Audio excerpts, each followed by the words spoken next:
themselves to the work, they see miraculous changes happen in their lives. A missionary that really loves the people and have desires to serve them, that's the really ultimate key to success. My last 21 months as a missionary has changed me more than anything else in my entire life. And one thing I believe very firmly now is that people can change. Before my mission, I thought that circumstances change, people don't really change. And now out here, I've seen that people truly can change. I've seen alcoholics stop drinking. You know, I've seen people that have tough family problems. I've seen them put their families together. I think also I've really seen myself grow. I've seen myself change as well. And that's probably why it's all worth it, is to see how the gospel of Jesus Christ can really help people change. Before my mission, I lived off borrowed light from my parents. They said it was true, so it must be true. But every man is eventually, you know, backed up to a wall of faith. And so it was a question of, did I want to believe in the church and stay? Or did I want to throw my religion away and go home and live the normal life? And through the first 3 months of my mission and through the hardship that I went through, I received a very, very spiritual and sacred experience to my life. The more you speak about His gospel, the more you teach people about His church, the more your faith increases. So without a shadow of a doubt, this mission has cemented my testimony in this church.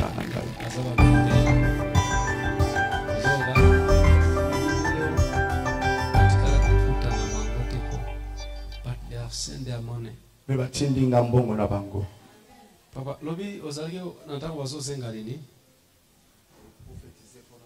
Na prophétiser pour na wangu. Balobi demettre rostinda bon. Mon fils, azawa mavela. Na moi balobi papa tozo sela ba na pesi. Patini bon. Na Western Union. Patini bon. So there's something about to tell you. What? Maybe you are here.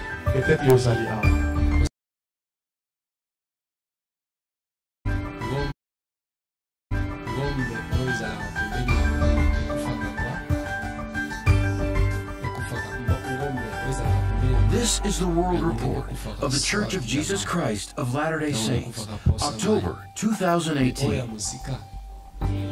Coming up, members of the 12 meet with the youth of the church, and in some cases, even speak the language. Strengthening ties. Church leaders meet with representatives of the NAACP and find more common ground. But first, President Russell M. Nelson meets with Latter-day Saints and friends of the church, the world over and back again.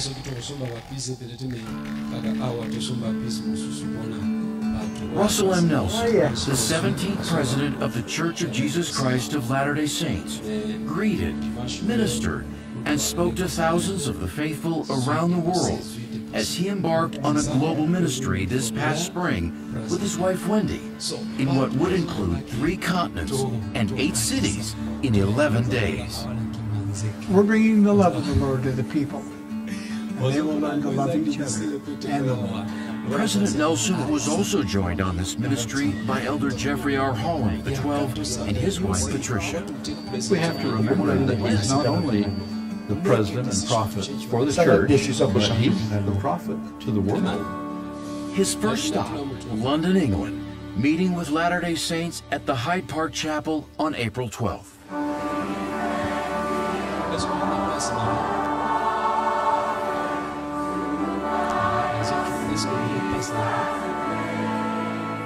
Jesus is our advocate with the Father, which means that He will speak for us when a good word is needed from an advocate. I tell you, this is the most extraordinary experience. I have felt I'm floating in the air. I can't tell you, it's so wonderful. Continuing the tour 2 days later with Elder Holland, President Nelson traveled to the Holy Land, speaking before Latter-day Saints and friends of the church at Brigham Young University's Jerusalem Center. I'm honored to be listed among the many who teach and testify the Lord Jesus Christ is the Son of God, our Redeemer, our God, our King. The global tour of the prophet continued from Jerusalem in Israel, south to Africa, into Nairobi, Kenya. Here, Elder Holland talked about the importance of obtaining a temple recommend, as Latter-day Saints anticipate the building of the Nairobi Temple that was announced a year ago. It says something to heaven, and it says something on earth about who you are as a Latter-day Saint, if you have that certification. Further south in Africa, President Nelson traveled to Harare, Zimbabwe, meeting with thousands of Latter-day Saints, and taking the time to visit a potential site where a temple will be built. From Zimbabwe, President Nelson made his fifth visit on this global journey to Bengaluru, India, home to more than 1 billion people. The recently announced temple will be the first in India. It was a thrill for me to receive the real impression that I should announce that there will be a temple here in India. With 1 week into his global ministry, President Nelson carried the joy and anticipation of temple building to Bangkok, Thailand. As it was previously announced, this city in Southeast Asia will have a temple of its own. We'll build that temple as fast as we can. But it's up to you to build yourselves to the point where you can go to the temple. On April 21st, record-setting numbers of people also assembled in Hong Kong, as President Nelson and Elder Holland met with thousands more who gathered from parts of Asia, China, and the Philippines. East, across the Pacific, President Nelson's global ministry made the final leg of the journey to the campus of BYU Hawaii on the island of Oahu. We don't allow jet lag. Perpetually in good humor, President Nelson spoke to Latter-day Saints who represent a wide array of nationalities and have made these islands their home. Our message to you tonight is the same as the message we've given to others. That God lives, that Jesus is the Christ, that this is His church. We'll be eternally grateful for the Nelsons for inviting us to be with them. I always feel the Spirit of the Lord here in IEA. I can take any witness stand in any nation on earth and testify that I know that President Russell Marion Nelson has been called by God to be the living prophet of the Lord on the earth today. Of all the locations President Nelson ministered to this year, perhaps his time spent in Seattle, Washington was the most publicly visible venue. On September 15th, the 94-year-old prophet spoke at a special outdoor devotional to Latter-day Saints at Major League Baseball's Safeco Field. We have never spoken at a baseball field before. It was the largest gathering of its kind in the history of the church in the Pacific Northwest.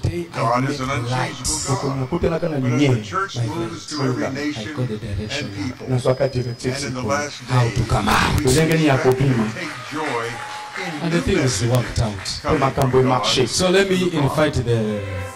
I plead with you not to let the temptations of the world, even including time-consuming allurements of your occupation, distract you from the real reason you're here on planet Earth.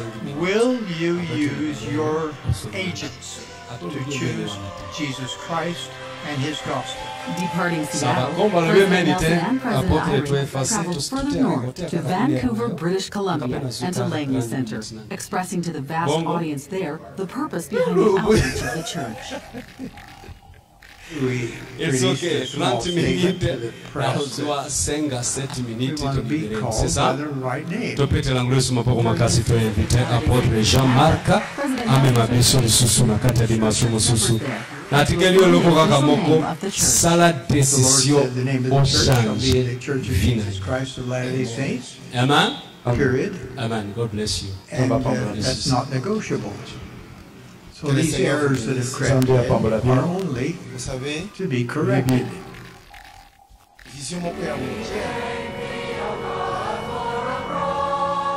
For the second time in church history, a president of the Church of Jesus Christ of Latter-day Saints participated in a worldwide youth broadcast. It happened before 20,000 young women and young men and their leaders at the conference center in Salt Lake City. I invite you to prepare yourself by doing things that will change you and help you change the world. So my first invitation to you today is to disengage from a constant reliance on social media by holding a 7-day fast from social media. For 3 weeks in a row, make a weekly sacrifice time with the Lord to do a thorough life assessment. Pray daily that all of God's children might receive the blessings of the gospel of Jesus Christ, to stand out, be different from the world. You and I know that you are to be a light to the world.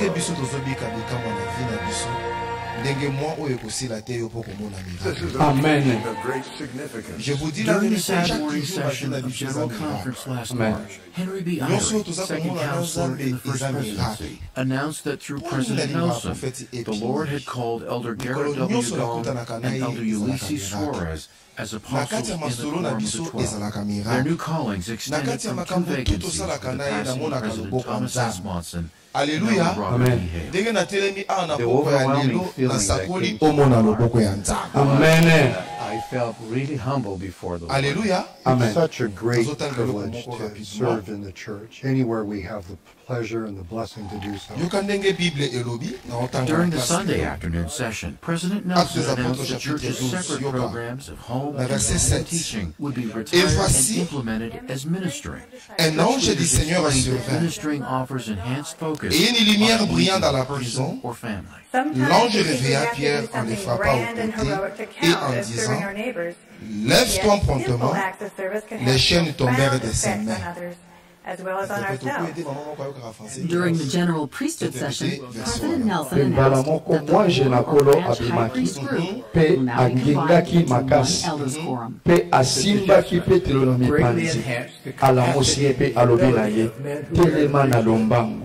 To serve others. May, the National Association for the Advancement of Colored People spent unifying time with the First Presidency of the Church of Jesus Christ of Latter-day Saints. As the two organizations moved forward, et tes sandales, et il fit ainsi.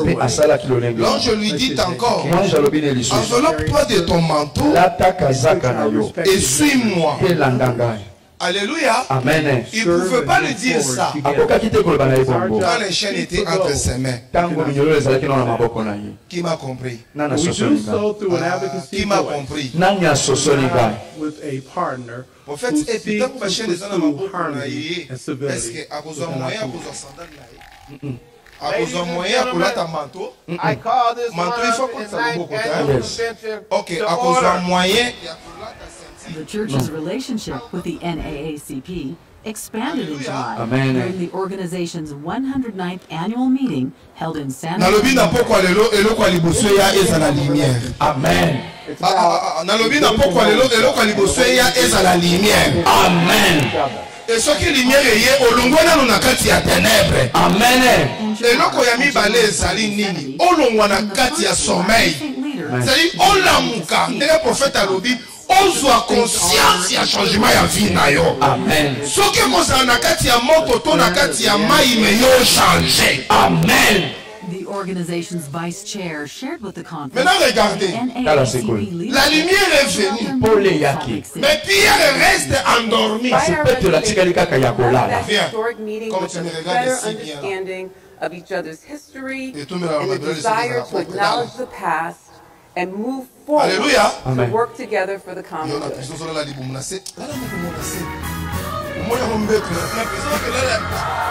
Alléluia. Amen. The conference center came to life. Alléluia. Amen. As members of the Maintenant dans le ténèbre, au moment qu'il est comme ça, on l'a dépouillé. On a enlevé ses sandales. On lui a enlevé son manteau, lui a enlevé sa ceinture, et on l'a lié le main et le pied. En plus de cela, dans le noir. Maintenant, dans le noir, Flori, il saura là où se trouvent les sandales, il saura là où se trouve le manteau. Amen. I wept for joy.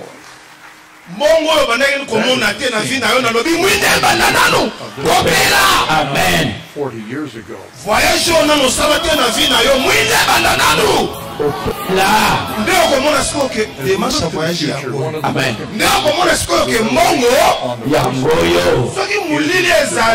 Call to abandon attitudes of prejudice against any group of God's children. Mulili na mulili okomo nzika loko mokeso ningana iso lingia pona mulili yango na sakoli mono na numwinga. Amen. Na lobi mono na nulimie. Amen. That we may overcome any burdens of prejudice and walk uprightly with God and with one another in regardez le travail de l'ange. La Bible dit il ne frappa au côté. Mon position là, hein? Et si quoi, à cause d'un vrai bon à la mukambala moko, il y en a panzi. Coming up, an apostle speaks to the youth of the church from the hallowed grounds of Nauvoo and answers their questions about church history. Boya.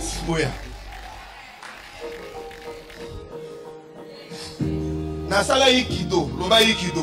the base of the Mississippi River is the beautiful temple of the Church of Jesus Christ of Latter-day Saints in Nauvoo, Illinois.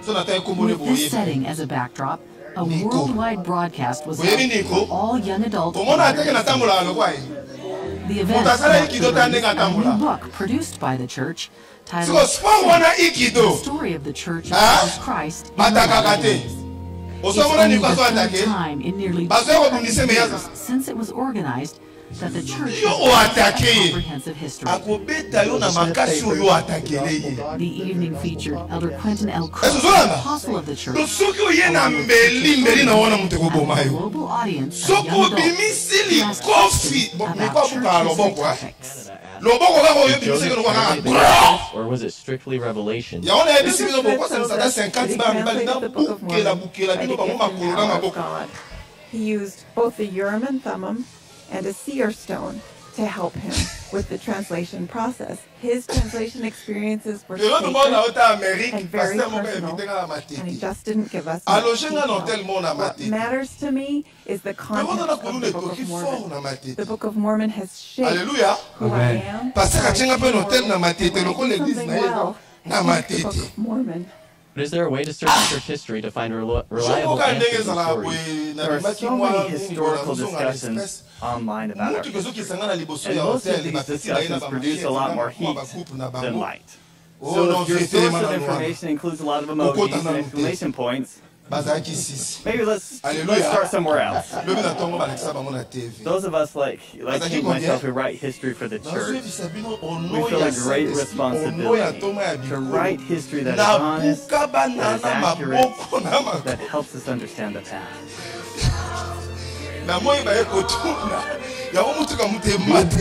Regardless of what you're being challenged with, many of you have you need to know that we have a loving Father in heaven. The enthusiasm and the warmth of the congregation we have here is magnificent. I couldn't be more positive about the group of the audience this evening.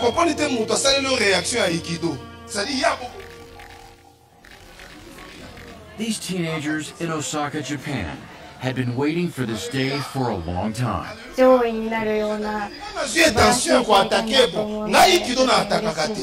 a visit from the apostle of the Church of Jesus Christ of Latter-day Saints. And this one speaks their language. Elder Gary Stevenson and his wife Lisa appeared at the special face-to-face event, along with Elder Kajushko Yamashita of the 70 and his wife Tasko. This event was broadcast to young church members throughout Japan in Japanese. This face-to-face event allowed youth to ask questions on topics like marriage, and balancing your time. Alléluia. Amen. Et ça la capacité, a des ondes.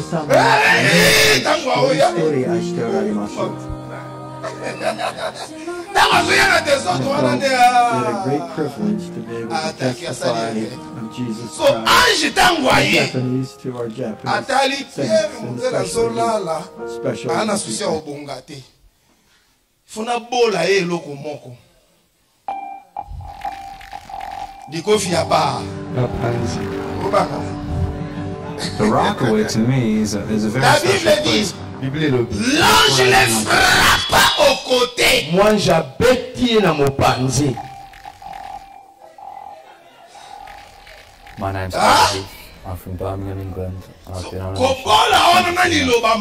mission. Lève-toi comme tes mains. Télématé.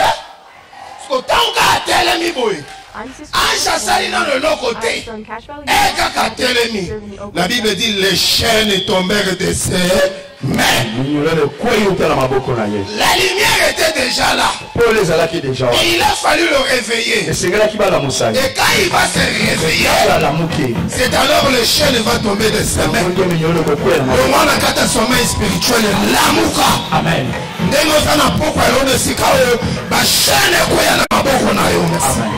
Et tant que ma chaîne est coincée dans ma bouche, on a un des anges à Ebisou.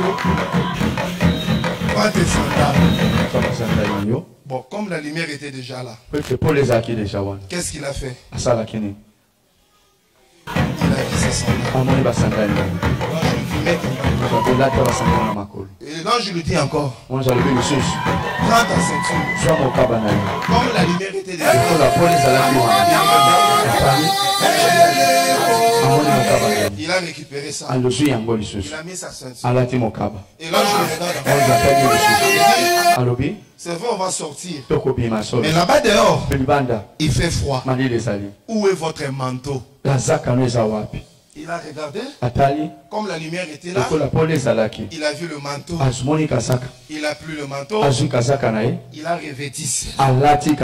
Écoutez, tout ça, ça a des significations. Le diable, il nous enlève le sandal. Le diable, c'est pas ta vie. Ce que tu es en train de vivre, c'est pas en réalité toi. Pourquoi? On t'a enlevé le manteau.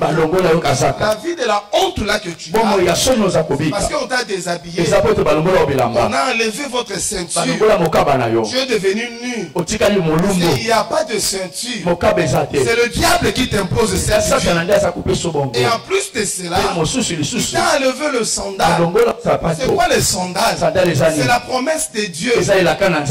C'est partout. Là où foulera le plan du dénouement, Dieu nous donne en possession. Et quand on t'enlève les sandales, tu ne vas plus prendre possession de lieu. Tu es au Congo, mais tu ne prends pas possession de Congo. Tu es à Kinshasa, tu ne prends pas possession de Kinshasa. Tu es à Matete, je ne sais pas moi là où tu vis, mais tu ne prends pas possession. Même de la parcelle là où tu vis, même dans le bureau là où tu travailles, même sur la table là où tu vas au marché, tu ne prends pas possession. Pourquoi? On t'a enlevé le sandal. Mais ce soir, l'ange du Seigneur est là. La lumière doit revenir dans ta vie. Et je prophétise, récupère votre sandal.